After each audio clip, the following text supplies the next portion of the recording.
가을이네, 이거. 살짝 가을이네. 망하나 안 보여.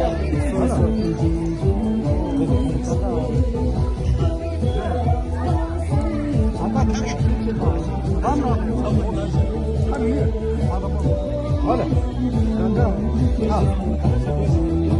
이 정도네, 가래. 이 정도네. 단다 뛰어.